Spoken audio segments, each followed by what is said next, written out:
والصلاة والسلام على سید الانبیاء والمرسلین اما بعد فاعوذ باللہ من الشیطان الرجیم بسم اللہ الرحمن الرحیم۔ سورۃ الرحمن چل رہی تھی اور اس کی تقریباً 21ویں آیت تک ہم پہنچے تھے۔ اللہ تبارک و تعالی نے سورہ رحمان میں بار بار اپنی نعمتوں کا احساس دلایا اور اس کے جواب میں انسان اور جنات کی بے مروتی کی طرف بھی اشارہ فرمایا کہ اللہ تبارک و تعالی کی ہمہ وقت نازل ہونے والی نعمتیں، انسان کو حاصل ہونے والی نعمتوں کے جواب میں جتنا ہمیں عبادت کرنی چاہیے، جیسے اللہ کی اطاعت کرنی چاہیے، جیسے اس کا حکم ماننا چاہیے اور جیسے اس کے دشمن شیطان سے بیزاریت کا اظہار کرنا چاہیے، ایسا حقیقتاً ہوتا نہیں ہے۔ لہٰذا سورہ رحمان کو بار بار پڑھنا انتہائی مفید ہے کہ یہ انسان کو بہت کچھ سوچنے پر مجبور کر دیتی ہے، اسے بے مروتی اور احسان فراموشی سے باہر نکالتی ہے، اس بات کا شعور فراہم کرتی ہے کہ ہمیں اللہ تبارک و تعالی کے احکامات پر توجہ کرنی چاہیے، اس کی نعمتوں کے شکرانے کے طور پہ اطاعت و فرما برداری کرنی چاہیے۔ اللہ تبارک و تعالی نے 20ویں آیت بلکہ 19ویں آیت میں دریا اور سمندر کے ملنے کا تذکرہ فرمایا تھا کہ یہ دو سمندر آپس میں ملتے ہیں، یعنی ایک دریا ہے اور ایک سمندر ہے، ایک کا پانی میٹھا ہے، ایک کا پانی انتہائی کڑوا ہے اور یہ دونوں آپس میں مل جاتے ہیں۔ تو یہ بھی اللہ تبارک و تعالی کی ایک نعمت ہے کہ ان کے ملاپ کے باوجود نہ تو کڑوا پر میٹھے پہ غالب آتا ہے، اور اس کی قدرت کا عجیب و غریب اظہار ہے کہ نہ میٹھا پن اس کڑوے پن پر غالب آتا ہے، دونوں اپنے اپنے مقام پر اللہ تبارک و تعالی کی اس میں چھپائی ہوئی جو حکمتیں ہیں، فوائد ہیں، ان کے ساتھ بہہ رہے ہیں، موجود ہیں۔ آگے ارشاد فرمایا کہ یخرج منہم اللؤلؤ والمرجان، ان میں سے موتی اور قیمتی پتھر نکلتا ہے۔ لؤلؤ موتیوں کہتے ہیں، مرجان قیمتی پتھر ہیں اور یہ سمندر سے نکلتے ہیں۔ تو اللہ تبارک و تعالی نے ان سمندر میں بہت ساری نعمتیں پوشیدہ فرمائیں، جیسے ہمارا رزق بھی اس میں ہے، مچھلیاں جیسے ہیں، اور بے شمار نعمتیں ہیں جو سمندر سے نکلتی ہیں اور لوگ سالانہ اربوں روپے اس سے کماتے ہیں، اور ہزاروں خاندان بلکہ لاکھوں خاندان اس سمندر کی برکت سے پل رہے ہیں۔ یہ اللہ تبارک و تعالی کا کرم ہے کہ اس نے ہر چیز میں انسان کے لیے بے شمار فوائد جمع فرمائے۔ فَبِأَيِّ آلَاءِ رَبِّكُمَا تُكَذِّبَانِ، تو اے جن و انس تم اپنے رب کی کون کون سی نعمتوں کو جھٹلاؤ گے۔ یہ آپ کو پہلے بتایا تھا کہ نعمتیں جھٹلانے سے مراد اللہ تبارک و تعالی کی نعمتوں کا اعتراف اور ان کے تقاضوں کے موافق عمل نہ کرنا ہے، اور اس میں تقریباً ہر مسلمان گرفتار ہے کہ اللہ کی عطا کردہ نعمتوں کو بے دردی کے ساتھ استعمال کرتا ہے، غلط مقام پہ استعمال کرتا ہے، اللہ تبارک و تعالی کی مشیت نہیں بلکہ اپنے نفسانی خواہش کے مطابق ان کو استعمال کر کے اللہ تعالی کی طرف سے ناراضگی مول لیتا ہے۔ اور اسی طریقے سے اللہ تبارک و تعالی نے جو ان نعمتوں کے بدلے میں اپنی عبادت کا حکم عنایت فرمایا اور اس کے شکرانے کے ہمیں طریقے الہام فرمائے یا اپنے حبیب کریم صلی اللہ علیہ وسلم کے ذریعے تعلیم فرمائے، ان پر بالکل عمل نہیں کرتا، وہ تقاضے پورے نہیں کرتا، یہ بہت ہی بڑی بے مروتی ہے۔ وَلَهُ الْجَوَارِ الْمُنشَآتُ فِي الْبَحْرِ كَالْأَعْلَامِ، اور اسی کے لیے ہیں، یعنی اللہ تبارک و تعالی کے لیے ہیں وہ چلنے والیاں، یعنی کشتیاں کہ دریا میں اٹھی ہوئی ہیں جیسے پہاڑ۔ اب آپ غور فرمائیے کہ اس دور میں تو یہ کشتیاں اتنی بڑی بڑی موجود نہیں تھی کہ جتنے بڑے پہاڑ ہوتے ہیں، یہ تو آج کل ہیں بحری جہاز جو پہاڑوں کی مثل ہیں۔ اگر آپ بحری جہاز کے نیچے کھڑے ہو جائیں، جو بڑے بحری جہاز ہیں، ہزاروں لوگوں نے تو دیکھے نہیں ہوتے اپنی آنکھوں سے، کبھی آپ بندرگاہ پہ جائیے جہاں بہت بڑے بڑے جہاز کھڑے ہوں تو آپ ان کو دیکھیں گے تو ایسا لگے گا پوری کی پوری ایک بلڈنگ کھڑی ہوئی ہے، پہاڑ کی مثل ہی واقعی محسوس ہوگا۔ تو معلوم یہ ہوا کہ رب کریم اپنی عطا سے جس وقت قرآن نازل ہو رہا ہے اس وقت ایک چیز ایجاد نہیں ہے لیکن اس کی نشاندہی فرما رہا ہے۔ اس سے معلوم ہوتا ہے کہ یقیناً یہ کسی انسان کا کلام نہیں ہے۔ اگر انسان کا کلام ہوتا تو اس زمانے میں تو اتنے اونچے اونچے جہاز ایجاد ہی نہیں ہوئے تھے، تو کیسے انسان کو پتہ چل جاتا کہ آج سے 1500 سال یا 1600 سال بعد اتنی ترقی ہو جائے گی کہ سمندر میں پہاڑوں کے برابر جہاز چلیں گے۔ یقیناً یہ اسی ذات کا کلام ہو سکتا ہے جو ذات علوم غیبیہ کی حامل ہے، علوم غیبیہ جانتی ہے اور اسے معلوم ہے کہ مستقبل میں کیا کچھ ہوگا۔ تو یہ قرآن کی حقانیت کا بہترین ثبوت ہے، اس پہ توجہ کرنی چاہیے۔ اور کئی انگریز اس آیت پہ غور و تفکر کرنے کے بعد اسلام کی محبت کو اپنے قلب میں محسوس کر پائے اور بہت سے ان میں سے ایمان بھی لے کر آئے۔ فَبِأَيِّ آلَاءِ رَبِّكُمَا تُكَذِّبَانِ، تو تم اپنے رب کی کون کون سی نعمتیں جھٹلاؤ گے۔ کُلُّ مَنْ عَلَيْهَا فان، زمین پر جتنے ہیں، کلو من جتنے بھی ہیں، علیہا اس زمین پر، فان وہ فنا ہونے والے ہیں۔ وَيَبْقَى وَجْهُ رَبِّكَ ذُو الْجَلَالِ وَالْإِكْرَامِ، اور باقی رہے گی تیرے رب کی ذات جو عظمت اور بزرگی والا ہے۔ تو معلوم یہ ہوا کہ فنا کا یہ تصور ہے کہ اس دنیا میں کوئی باقی نہیں رہے گا، ورنہ حقیقتاً جو ایک فنا کا یہ تصور کہ بالکل اس چیز ختم ہو جائے، وہ ہمارے ہاں تصور حقیقتاً نہیں ہے، کیونکہ ایک چیز بالفرض ہم مر جاتے ہیں تو ہمارے جسم کے اجزاء تمام ختم نہیں ہوتے ہیں، بعضوں کے جسم تو بالکل محفوظ رہتے ہیں۔ نبی کریم صلی اللہ علیہ وسلم نے اس کی احادیث کریمہ میں بالکل نشاندہی فرمائی ہے، جیسے علماء ہیں، فقہاء ہیں، باعمل حفاظ کرام ہیں، شہداء ہیں، ان کے بدن قبور میں صحیح سلامت رہتے ہیں، کوئی کیڑے مکوڑے ان کو نہیں کھاتے ہیں۔ اور اگر بالفرض ایک عام آدمی ہے، اسی کیڑے مکوڑے کھا بھی گیا، اس کا جسم گل سڑ بھی گیا، تب بھی ریڑھ کی ہڈی میں ریڑھ کی ہڈی کا ایک باریک جز ایسا ہوتا ہے جو مزید تقسیم کو قبول نہیں کرتا، اور وہ باقی رہے گا اور اس سے پھر انسان کو دوبارہ اٹھایا جائے گا۔ تو فنا کا یہ تصور اسلام ہمیں ضرور دیتا ہے کہ چیز ختم ہوتی ہے، وقتی طور پہ آپ کی نگاہوں سے ختم ہوئی، بظاہر معدوم سی ہو گئی، لیکن اس کا کوئی نہ کوئی اثر ضرور باقی رہتا ہے۔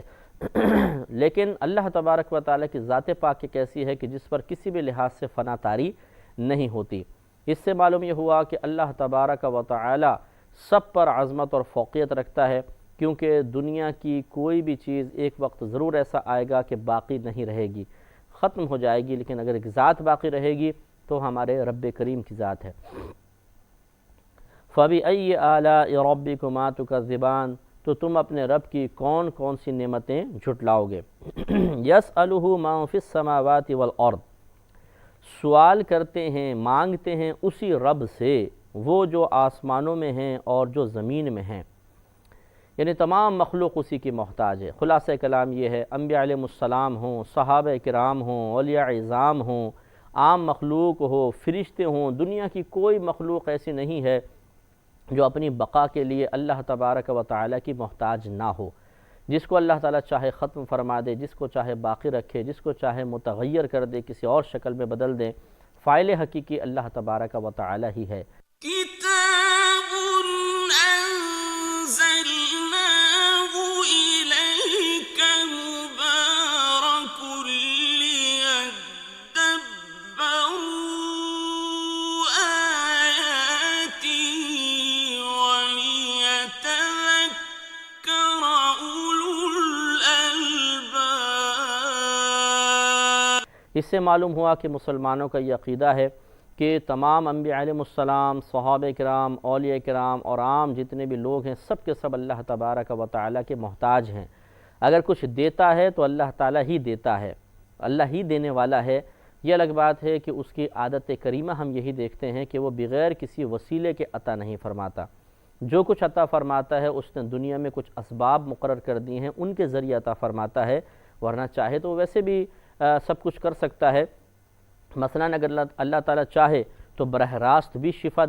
دے سکتا ہے، لیکن اس کی اکثر عادت کریمہ ہم یہی دیکھتے ہیں کہ وہ دوائیوں کے ذریعے، ڈاکٹرز کے ذریعے، حکیموں کے ذریعے، یا ہماری پرہیز کرنا، احتیاط کرنا اور غذاؤں میں توازن کو برقرار رکھنا، ان چیزوں کو شفا کا ذریعہ بنا دیتا ہے۔ اسی طریقے سے دنیا میں نعمتیں حاصل کرنے کے لیے انسان محنت کرتا ہے، کاروبار کرتا ہے، نوکری کرتا ہے، اور اس سے پھر نعمت حاصل کرتا ہے، پھر اسے پکاتا ہے، پکانے کے بعد اسے چباتا ہے، باقاعدہ کھاتا ہے، پھر وہ پیٹ میں پہنچتی ہے اور توانائی کے حصول کا ذریعہ و سبب بنتی ہے۔ تو اس سے معلوم ہوا کہ کوئی بھی چیز آپ دیکھ لیجئے کہ اللہ تبارک و تعالیٰ کی بارگاہ سے ہی ملتی ہے، لیکن بغیر سبب کے نہیں ملتی ہے، اسباب ضرور قائم ہوتے ہیں۔ اور یہ بارہا آپ کو ہم نے بتایا کہ ایک فاعل ہوتا ہے، ایک اس کا فعل ہوتا ہے، اور ایک اس فاعل سے فعل کے صدور کا سبب ہوتا ہے۔ مثال کے طور پر ایک آدمی گاڑی چلا رہا ہے، تو یہ گاڑی چلانے والا فعل صادر ہو رہا ہے، مثلا میں گاڑی چلا رہا ہوں تو مجھ سے گاڑی چلانے والا فعل صادر ہو رہا ہے، لیکن اس کے لیے سبب و ذریعہ کیا بنا؟ گاڑی بنی۔ اگر گاڑی نہ ہوتی میں گاڑی کیسے چلاتا؟ تو اس کا مطلب یہ ہوا کہ ایک فاعل حقیقی، ایک فاعل ہوتا ہے، ایک اس کا فعل ہوتا ہے، اور فاعل اپنے فعل کو کسی نہ کسی ذریعہ و سبب سے ہی کرتا ہے۔ تو اب قاعدہ قانون یہ ہوتا ہے کہ فعل کی نسبت چاہے آپ فاعل کی طرف کر دیں چاہے سبب کی طرف کر دیں، دونوں جائز ہوتے ہیں۔ مثال کے طور پہ ایک ٹرک نے ایک آدمی کو کچل دیا تو ہم کہتے ہیں ٹرک نے کچل دیا۔ کبھی ہم کہتے ہیں کہ یہ ٹرک والے نے ایک آدمی کو کچل دیا تھا۔ کبھی ہم دیکھیں فاعل کی طرف نسبت کر رہے ہیں، کبھی سبب کی طرف نسبت کر رہے ہیں، اور یہ نسبتیں قرآن میں بھی بہت زیادہ ہیں۔ جیسے بی بی مریم رضی اللہ تعالی عنہا کے پاس جبریل امین تشریف لائے اور عرض کی کہ اللہ تبارک، اور آپ نے ارشاد فرمایا کہ اللہ تبارک و تعالی نے مجھے تیرے پاس بھیجا ہے تاکہ میں تجھے ایک صاف ستھرا بیٹا دوں، پاکیزہ بیٹا دوں۔ اب بیٹا دینا یہ تو اللہ تبارک و تعالیٰ کے دست قدرت میں ہے، لیکن چونکہ اس بیٹے کی عطا کے لیے اللہ تبارک و تعالیٰ نے جبریل امین علیہ السلام کو وسیلہ بنایا تھا، تو آپ ذریعہ اور سبب ہوئے، تو آپ نے اس سبب کی طرف یعنی اپنی طرف براہ راست نسبت کر دی، اس میں کوئی حرج نہیں۔ اسی طریقے سے قرآن عظیم میں ثابت ہے کہ اللہ تبارک و تعالیٰ نے ارشاد فرمایا کہ یہ فرشتے ملائکہ ان کفار کو موت دیتے ہیں۔ اب دیکھیے، حالانکہ موت دینا اللہ تعالیٰ کا کام ہے، لیکن اللہ تبارک و تعالیٰ موت دینے کے لیے، کسی کو مارنے کے لیے فرشتوں کو وسیلہ اور سبب بناتا ہے، اور سبب کی طرف نسبت کرنا جائز، جیسے قرآن سے ثابت تو اللہ نے سبب کی طرف نسبت فرمائی، کبھی اللہ تعالیٰ کی طرف نسبت ہو جاتی ہے کہ وہی زندہ کرتا ہے، وہی مارتا ہے۔ اسی طرح بنی اسرائیل نے حضرت موسیٰ علیہ السلام سے مطالبہ کیا تھا جب ان پر من و سلوہ نازل ہو رہا تھا کہ آپ اللہ سے دعا کریں کہ اللہ تعالیٰ ہمیں وہ چیزیں عطا فرمائے جن کو زمین اگاتی ہے۔ اب اگانے والی ذات تو اللہ کی ہے، زمین کی کیا مجال کہ کچھ اگا سکے؟ براہ راست خود تو نہیں اگا سکتی، اللہ ہی اگاتا ہے، لیکن اللہ تبارک و تعالیٰ چیزوں کو اگانے کے لیے زمین کو وسیلہ بناتا ہے، لہٰذا زمین ذریعہ و سبب ہوئی، تو دیکھیں ذریعہ و سبب کی طرف نسبت جائز ہوئی۔ تو خلاصہ کلام یہ ہے کہ اگر فاعل کے فعل کے صدور کا کوئی سبب ہو تو آپ فعل کی نسبت فاعل کی طرف بھی کر سکتے ہیں، سبب کی طرف بھی کر سکتے ہیں، قرآن سے ثابت ہے۔ اب یہاں پر آ جائیے، مسلمان جیسے بعض اوقات کہتے ہیں کہ نبی کریم صلی اللہ علیہ وسلم نے ہمیں یہ عطا فرمایا، کوئی مزار پہ جاتا ہے کہتا ہے صاحب مزار نے ہمیں عطا فرمایا، تو اس کا مطلب ہرگز یہ نہیں ہے خدا نخواستہ کہ وہ شرک کا مرتکب ہو رہا ہے، بلکہ یہاں پہ بھی یہ نسبت مجازیہ کار فرما ہے، گویا کہ وہ مسلمان کہہ رہا ہے کہ مجھے اللہ نے عطا فرمایا، لیکن یہ بزرگ اس کا وسیلہ و ذریعہ بن گئے، اور کس طرح بن گئے کہ انہوں نے میرے لیے دعا کی۔ جیسے نبی کریم صلی اللہ علیہ وسلم کی بارگاہ میں صحابہ کرام نے آ کے پانی کا مطالبہ کیا، بارش کی کمی کا مطالبہ کیا، اور رحمت کونین صلی اللہ علیہ وسلم نے اللہ کی بارگاہ میں دعا کی، تو اللہ نے بارش برسا دی۔ تو بارش برسانے، پانی عطا فرمانے والی ذات اللہ کی ہے، لیکن نبی کریم صلی اللہ علیہ وسلم اس کا ذریعہ و سبب بنے۔ تو اگر یہ کہا جائے کہ نبی کریم نے سب صحابہ کو سیراب کر دیا تو اس میں شرعاً کوئی حرج نہیں ہے، جبکہ عقیدہ درست ہونا چاہیے کہ دینے والی ذات اللہ کی تھی اور نبی کریم صلی اللہ علیہ وسلم اس کا وسیلہ و ذریعہ بن گئے، تو اس میں کوئی حرج نہیں ہوتا۔ تو اللہ تبارک و تعالی نے ہم تمام لوگوں کو پیدا فرمایا، اور پیدا فرمانے کے بعد ذرائع اور اسباب کا ہمیں محتاج کر دیا۔ حقیقتاً ہم اس ذریعے کے محتاج نہیں، ہم تو اللہ تبارک و تعالیٰ کے محتاج ہیں، ہم اسی سے مانگتے ہیں، لیکن چونکہ اللہ تعالیٰ کی عادت کریمہ ہے کہ کسی وسیلے ذریعے سبب سے عطا فرماتا ہے، لہذا ہم سبب کی طرف بھی متوجہ ہو جایا کرتے ہیں۔ تو یسألہ من فی السماوات والارض، سوال کرتے ہیں، مانگتے ہیں اسی رب سے وہ جو زمینوں میں ہیں اور آسمانوں میں ہیں اور زمین میں ہے۔ کل یوم ہوا فی شان، ہر دن ہوا فی شان، وہ ایک کام میں ہے، یعنی اللہ تعالیٰ کو ہر دن ایک کام ہے۔ یہ اصل میں یہود کا رد تھا کہ بعض یہود یہ کہا کرتے تھے کہ معاذ اللہ، اللہ تبارک و تعالیٰ سنیچر کے دن ہر کام سے معطل ہو کے بیٹھ جاتا ہے۔ اس میں اس کا رد ہے کہ اللہ تبارک و تعالیٰ کبھی نہ تھکتا ہے اور نہ کبھی وہ فارغ بیٹھتا ہے، بلکہ اس کے لیے ہر روز ایک کام ہے۔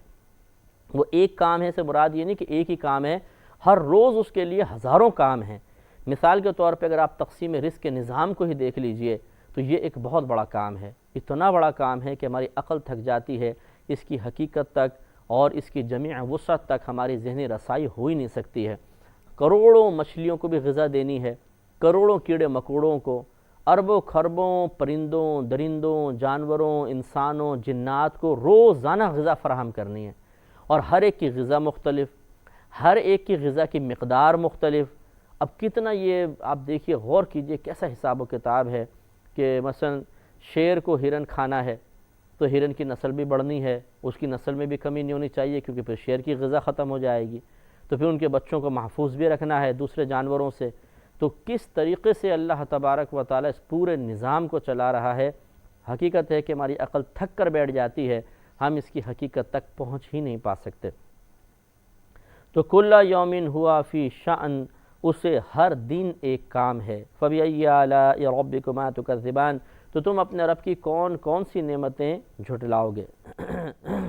سَنَفْرُغُ لَكُمْ أَيُّهَا الثَّقَلَانِ، جلد سب کام نمٹا کر ہم تمہارے حساب کا قصد فرماتے ہیں، اے دو بھاری گروہ۔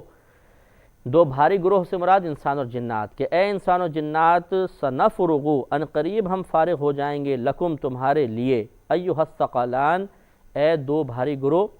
اب ان قریب اللہ تعالیٰ کے فارغ ہونے کا مطلب معاذ اللہ ثم معاذ اللہ یہ نہیں ہے کہ ایک ٹائم آئے گا اسے کوئی کام نہیں ہوگا، مراد کہنے کا یہ ہے کہ ایک وقت آئے گا کہ یہ دنیا کا نظام ختم ہو جائے گا، اللہ تبارک و تعالیٰ کی مشیت، اس کی مرضی اور اس کے ارادے کے موافق قیامت قائم ہو جائے گی، سب ختم ہو جائے گا۔ اس کے بعد اللہ تبارک و تعالیٰ حساب و کتاب کی طرف توجہ فرمائے گا۔ ابھی تو میدان محشر نہیں ہے، ابھی تو حساب و کتاب شروع نہیں ہوا، تو ابھی نظام دنیا چل رہا ہے، نظام کائنات چل رہا ہے، پھر اللہ تعالیٰ متوجہ ہوگا حساب کی طرف، یہ اس کی طرف اشارہ، انشاءاللہ مزید اس کی وضاحت ہوگی اگلے پروگرام میں۔ وآخر دعوانا ان